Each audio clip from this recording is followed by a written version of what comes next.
அடியார் கூட்டம் எல்லாம் புறப்பட்டு சீர்காழி திருக்கோயிலை பார்த்து போயிட்டு இருக்கிறாங்க. இது சேக்கிழார் பெருமான் தூரத்திலிருந்து புகைப்பட கருவியில கேமரால வச்சு தூரத்திலிருந்து பிடிச்சார்.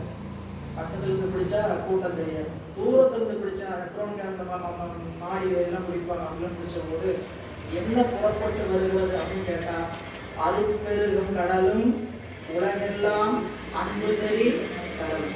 இது முதல் உவமை. 3 உவமை இந்த பாட்டில் சொல்லுவார். முதல் உவமை உலகெல்லாம்ங்கிறது 2 பக்கம் சேர்ந்து பொருந்தக்கூடிய நடுநிலை தீவகம். அந்த சொல்லுக்கு சிங்க நோக்குன்னு இலக்கணத்துல பேரு. 2 பக்கமும் பொருத்தி பார்க்கணும்.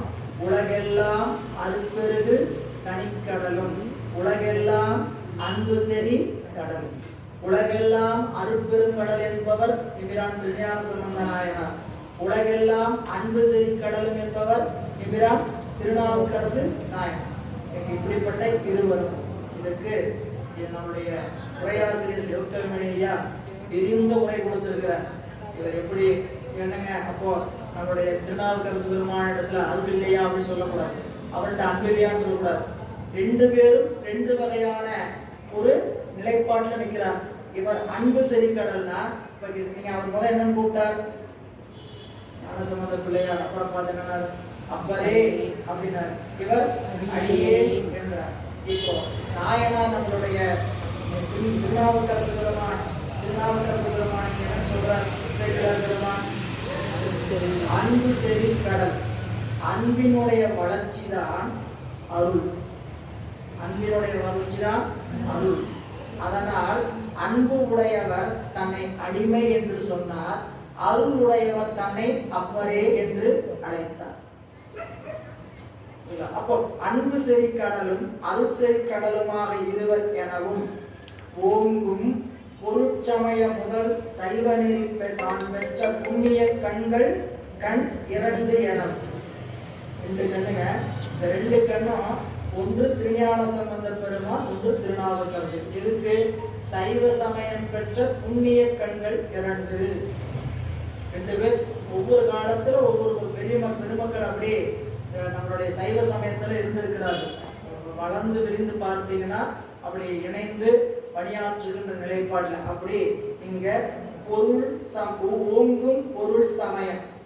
ஓங்கும் பொருள் சமயம் என்பது சமய கொள்கையில் இருக்கக்கூடிய பொருள். அது முதல் எதுன்னு கேட்டீங்கன்னா சைவ நெறி.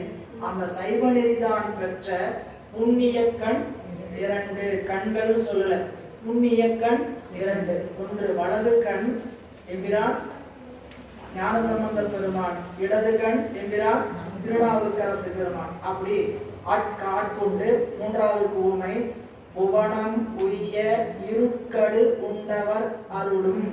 இந்த உலகம் உய்யும் பொருட்டு நஞ்சை உண்டவருடைய அருளும், உலகமெல்லாம் ஈன்றாள் தன் திருவருளும், அம்பிகையினுடைய திருவருளும் எனவும். அப்போ இறைவனுடைய திருவருள் திருநாவுக்கரசு பெருமான், அம்பிகையினுடைய திருவருள் திருஞான சம்பந்த பெருமான். இதை எதையாவது நீங்க பிரிச்சு பார்க்க முடியுமான்னு கேட்டீங்கன்னா எதையும் பிரிப்பில்லாத ஒன்று. அன்பும் அருளும் இரட்டை புரியல. அன்பு வளர வளர அருள் பெருகும். அன்பின் குழவின் வள்ளுவர். அன்பு பெற்ற குழந்தை தான் இதுங்க அருள். அன்புனா நம்மகிட்ட அருள் இல்லையா? இல்லை. ஏங்க இல்லை? நாம எனக்குன்னு வச்சுக்கிறோம். நமக்குன்னு வச்சுக்கிற வரைக்கும் அன்பு மட்டும்தான் இருக்குதுன்னு அர்த்தம். பிறருக்குன்னு ஆக்குனீங்கன்னா அதுக்கு பேரு அருள். எனக்குன்னு சொன்னா அங்க அன்பு இருக்குது. ஏன்னா எல்லாருக்கும் கொடுக்கணுங்கிறது அடுத்த பக்கம். எனக்கு முதல் என் குடும்பம், நான் அப்படிங்கிறது இது அன்பு இல்லை சொல்ல முடியாது. இந்த அன்பு எல்லாருக்கும் ஆகும் பொழுது அது அருள். எவ்வுயிரும் காக்க ஓர் ஈசனுண்டோ இல்லையோ அவ்வுயிரில் நாம் ஒருவர் அல்லவோ. எந்த உயிரெல்லாம் துன்பப்படுதோ அந்த துன்பப்படுகின்ற உயிரை கண்டு நமக்கு என்ன ஏற்படலாம்? நாமும் அந்த உயிரில் ஒருவர் தான். நமக்கு அப்படிப்பட்ட துன்பம் நேர்ந்தான். ஏன்னா நமக்கு ஏன் அடுத்தவங்களுடைய துன்பம் புரியறதுன்னு கேட்டீங்கன்னா நமக்கு வர்றது மட்டும்தான் துன்பம். நமக்கு வந்தா மட்டும்தான் அர்த்தம்.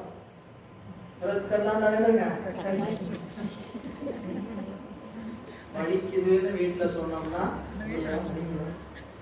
அதே நமக்கு வலிக்குதுன்னு சொன்னா என்ன சொல்லணும்? எனக்கு வலிக்குன்னு சொல்லிட்டே இருக்கு, உனக்கு பார்க்க மாட்டேங்குது. ஏன்னு கேட்டா நமக்கு வலிக்கும் போது மட்டும் வலி, அவங்களுக்கு வந்து அது அதனாலதான் ரொம்ப எளிமையா சொல்லணும். வேதனை என்பது பிறருக்கு வர்ற வரைக்கும் அது வேடிக்கை. நமக்கு வந்தனா அது வேதனை. வேடிக்கை பார்த்துட்டு அது வேதாந்தம் என்னது வழி சரி போயிருங்க, என்னங்க இதை போய் பள்ளி வழின்னு இருக்கு அப்படின்னு பேசுவோம். ஆனால் தனக்கு வரும் பொழுதுதான் அது வேதனையாக தெரியும். எனவே இங்க நம்மளுடைய இறைவன் இருப்பெரு அதான் சொல்றார், கடு புவனமுய்ய இரு கடல் கடுனதுங்க நஞ்சு நஞ்சு உண்டவர் அருளும் உலகமெல்லாம் ஈன்றால்தான் திருவருளும் அப்படின்னு அம்மையப்பன் முதல்ல சொன்னது 2 கண், முதல்ல சொன்னது அதுக்கு முன்னாடி சொன்னது அருட்பெருங்கடல் அன்பு கடல். அப்ப அன்பு அருள் 2 கண்கள், சிவமும் சக்தி, இது எதையுமே பிரிக்க முடியாது. கண்ணை பிரிக்க முடியாது, பிரிக்க முடியாது. ஏன்னு கேட்டீங்கன்னா 2 கண்ணும் கூடியதான் ஒரு காட்சி, புரியுதா? இந்த ஒரு கண்ணில் காட்சி பார்க்க முடியாதுன்னா பார்க்கலாம், எப்படி பார்க்கலாம்? அறகுறை பார்வை தான். ஏற்கனவே அறகுறை பார்வை தான் உலகத்தில் ஓடிட்டு இருக்குது. எதையும் முழுசா பார்க்காமையே நாங்கள் என்ன பண்றோம், பார்த்துட்டு எல்லாம் பார்த்துட்டு அப்படின்னா அரைகுறை இந்த கண் பார்வை வந்து ஒன்று கூட அறிவியல் இதையே பார்த்தீங்கன்னா 2 ஆடியும் ஒன்று சேர்ந்து தான் ஒரு காட்சி. அது இன்னும் சித்தாந்தப்படி பார்த்தீங்கன்னா இந்த 2 கண்ணு சேர்ந்து போய் மனதுக்கு கொடுத்தா தான் காட்சியினுடைய பலனை. மானத காட்சி எப்ப நிகழும்? இந்திரியத்தின் வாயிலாக உள்ளே செல்கின்ற காட்சி, இல்லைங்களா? மற்ற உடம்பு செவி, இப்ப 2 செவியில கேட்கக்கூடிய ஒரு காதல் ஒரு காதல போற காட்சி இல்லையா, அது எல்லாமே குறை காட்சி தான். எனவே இங்க 3 ஓமையை காட்டி சைவ நெறியில் மக்கள் இவர்களுடைய திருவாக்குகளால் தான் சைவ நெறி நமக்கு வளர்ந்திருக்கு. இந்த பெருமக்களை எப்படி நாம் கொண்டாட வேண்டும் கேட்டீங்கன்னா 7ஆம் நூற்றாண்டினுடைய நிலைப்பாடே வேறு. சில 650 700 வரைக்கும் இவங்க வாழ்ந்த காலத்துல சைவ சமயம் எப்படி வளர்ந்தது. நம்மளுடைய சுந்தரமூர்த்தி நாயனார் ஜம்முன்னு வந்தார், என்ன பண்ணாருங்க, சைவ சமயம் நல்லா வளர்ந்து மரம் எப்படி இருக்குது, நல்லா வளர்ந்து கிளை விட்டு நிழல் கொடுத்துருக்குது. அந்த நிழல்ல நின்று என்ன பண்ணிட்டார் சாமி, அப்படியே திருப்பதி திருத்தொண்டு செய்து கிளம்பிட்டார். இவங்க வந்தபோது அப்படி இல்லை, திருநீர் பூசினா கண்ணை புத்திக்குவாங்க, சிவசிவனை காதை புத்திக்குவாங்க. இப்படி இருந்த காலம் நம்மளுக்கெல்லாம் விராட்டி மங்கையர்கரசியாருடைய திருத்தொண்டை என்னன்னு சொல்றோம், யோசிச்சு பாருங்க. சரிங்களா? திருநீர் பூசல காட்சியை கண்டா கண்ணை குத்தி தீட்டுன்னு சொல்லக்கூடிய காலத்துல அப்படிப்பட்ட ஆட்சி செய்யக்கூடிய அரசனுக்கு திருமனைவியாராக அமைந்து சைவ சமயத்தை நாட்டில் நிலைநாட்ட வேண்டும் என்ற உறுதிப்பாட்டோடு எத்தனை நாள் ஆளவாய் சொப்பநாத பெருமாட்ட அப்படி தன்னுடைய அன்பு பூசனை செய்திருப்பாங்க. நாலு எவ்வளவு வேண்டியிருப்பாங்க சாமிட்ட. சாமி இப்படி நாடு இருக்குது, இப்படி நாடு இருக்குது, சரிங்களா? அரசனும் இப்படி இருக்கிறாரே, ஆட்கொண்ட பெருமானே அப்படின்னு பெருமான்ட்ட எவ்வளவு வேண்டியிருப்பாங்க. இப்படி வேண்டிய வேண்டுதல் தான் திருமலைக்காட்டுக்கு எம்பிரான் திருஞான சம்பந்த பெருமான் எழுந்தருளி இருக்கிறாருங்கிற செய்தியை கேட்டு அம்மையார் காதல் கொண்டு அழைத்து வந்துட்டு போங்க சாமி இந்த நாட்டுக்கு, அவ்வளவுதான். வந்து இதெல்லாம் மாத்துங்கன்னு சொல்லிலாம் அவங்க கேட்கவே இல்லைங்க. சாமி எழுந்தருளுங்க, இந்த நாட்டுக்கு என்ன பண்ணுங்க, ஆலவாய்க்கு ஒரு முறை எழுந்தருளுங்க. ஏன் இவர்களுடைய திருவடி மட்டுதுன்னா போதுன்னு நினைச்சு அம்மா கேட்டாங்க. வந்தவர் அந்த அவர் சொல்லிட்டு கிளம்பும் போது எப்படி கிளம்புனார், திருநாவுக்கரசு பெருமாட்ட சொல்லிட்டு கிளம்புவார், சாமி போயிட்டு வர நானும் வரேன், இல்லை நீங்க இங்கேயே இருங்க நான் புறப்படுறேன். அங்க போனா உன்னை துன்பம் செய்வாங்க, ஏன் எனக்கு ஏற்கனவே துன்பம் கொடுத்துருக்குறாங்கப்பா, நீ அங்க போகக்கூடாதுன்னு சொல்லக்கூடாது. அதனால என்ன பண்ணாங்க, பிள்ளாய் நாளுங்கோடும் சரி, அமணர்கள் வாதனைக்கு வழி குறைவில்லை அப்படிங்கிறார். சாமி ஒன்றும் அஞ்ச வேண்டாம், நான் சென்று 2 அன்புடையவர்களை வணங்குவதற்குத்தான் செல்கிறேன். குலச்சிறையாரையும் விராட்டி மங்கையர்கரசியாரையும் வணங்கி வர்றதுக்கு தான் போறேன், நான் யாருக்கும் போல. ஏன் என்னை அன்பு கொண்டு அழைக்கிறாங்க, அவங்களை வணங்கிட்டு மட்டும் வந்துடுறேன் அப்படின்னு வந்தார். மாற்றமெல்லாம் உங்களுக்கு தெரியும்.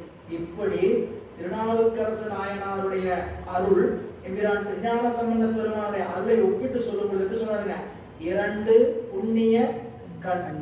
ஏன் அப்படி சொன்னா, 7ஆம் நூற்றாண்டினுடைய நிலைமை கண்டு விட்டு கெடுத்து அப்பதான் அந்த நிலைமை ஏற்பட்டதான் நினைச்சுக்கூடாது. 3ஆம் நூற்றாண்டிலிருந்து 6ஆம் நூற்றாண்டு வரைக்கும் தமிழகம் எப்படிப்பட்ட தமிழகம், இருண்ட காலம், கலப்பிரர்களுடைய காலம். நம்முடைய நூல்கள், இலக்கியங்கள், செல்வங்கள் எல்லாம் அழிந்து போய் அழித்து கொண்டிருந்த காலம். அப்படிப்பட்ட காலத்துல தான் இவர்கள் வந்து என்ன பண்ணாங்க, தமிழகத்தை இவர் ஒரு பக்கம் ஒரு பெரிய மாற்றம், ஞானசம்பந்த பெருமான் ஒரு பக்கம் பெரிய மாற்றம். ஞானசம்பந்த பெருமான் செய்த புரட்சி அளவில்லாத புரட்சி, சைவ புரட்சின்னு தான் சொல்லணும். மதுரையே ஒரு சமண சமயத்தை 8000 பேரை வென்று கடுவுளை ஏற்றி வெற்றி பெற்று அவர்களுக்கு அந்த அரசன் தண்டனை கொடுத்திருக்கிறார்னா அவருடைய அருளிப்பாடு என்ன சொல்றது? ஞானசம்பந்த பெருமான், திருநாவுக்கரசு பெருமான், அந்த நாயன்மார்கள்லாம் நமக்கு என்ன உதவி செய்திருக்கிறார்கள். நீங்க யாராவது திருநீர் பூசினா பூசாதீங்கன்னு யாராவது சொல்லணும் இருக்காங்க? வீட்டுக்கு சொன்னாங்க சாமியாரா போயிடுவோம். வெளியில யாராவது சொல்றாங்க, இங்க போனா வந்தா சொந்தக்காரத்தை பார்த்தா ஒரு வாரம் என்னது இப்படி இருக்கு இப்படி ஆகிட்டீங்க. என்ன வருத்தம் கேட்டீங்கன்னா, அவங்களோட நீங்க மகிழ்ச்சியா எல்லா விஷயத்திலையும் கலந்து இன்புட்டு இருந்திருப்பீங்க. குடும்ப நிகழ்ச்சி மற்ற சாப்பிட்றது எல்லாத்துலயும் ஒண்ணு கூட சாப்பிட்டு இருப்பீங்க, ஒண்ணு கூட பழகி இருப்பீங்க. இப்ப என்ன எனக்கு அது வேண்டாம், நான் சாப்பிட மாட்டேன், தள்ளி நிற்பீங்க. அப்புறம் நாங்க வர முடியாது அப்படின்னு போ, ஏன் நான் வகுப்புக்கு போன இன்னைக்கு அப்படின்னு சொன்னாவே எப்ப பாரு இந்த 6 9 மணிக்கு படிப்பு. எப்படி இதையே சொல்றாங்கன்னா அவங்களுக்கு என்ன ஆகும், நம்மளோட கலந்து இன்பமா இல்லையான்னு அவங்களுக்கு வருத்தம். சரிங்களா? அவங்களுடைய தவறும் கிடையாது. நம்மளோட இன்பமா மகிழ்ச்சியா இருந்தவங்க எப்படி வரமாட்டேங்கிறாங்களேங்கிற வருத்தத்துல அவங்க சொல்றாங்களே தவிர, இந்த நிலையை அவர்கள் பெற்றால் அவர்கள் எவ்வளவு மகிழ்ந்திருப்பாங்கிறது அவங்களுக்கு தெரியும். புரியல? அவங்களுக்காக நாம என்ன பண்ணலாம், திருநாவுக்கரசர் அங்கே திலகவதியார் மாதிரி இவர்களும் என்ன பண்ணணும், சாமிகிட்ட அந்த கருணையை பெறணும் சாமின்னு வேண்டிக்கணும். புரியுதா? அவர் வண்டி ரோட்ல வேகமா ஓடிட்டு போறாரு, சாமி உங்களை பத்திரமா வீட்டுல கொண்டு சேர்த்துட்டு தான் சொல்லணும். இப்படி வேணா போறானேன்னு சொல்லக்கூடாது. நினைப்பு எப்படி இருக்கணும், நம்ம பத்திரமா வீட்டுக்கு போய் சேரணுங்க அப்படின்னு நினைப்புதானே வரணும். அந்த மாதிரி நம்மளோட பிள்ளையாருக்கும் திருநாவுக்கரசு பெருமானுக்கு 2 புண்ணிய கண்ணு சொன்னதுக்கான காரணம், அவர்கள் எல்லாருடைய அறிவுக்கண்ணையும் திறந்து வைத்தார்கள், சைவ சமயத்தை ஊன்றினார்கள். இப்படி 3 பேர் 2 பேரோட நிகழ்ச்சி சந்திப்பும் 3 வகையான உண்மைகளை காட்டுறார். ஏன் 3 வகை உண்மை காட்டினா, இதோட சந்திப்பு 3 சந்திப்பு. இப்ப சீர்காழியில 2வது முறை திருமறைக்காட்டில், 3வது சந்திப்பு திருப்பூந்துருத்தி. இந்த 3 சந்திப்பினால 3 வகையான உண்மையை காட்டுகிறார். பண்பை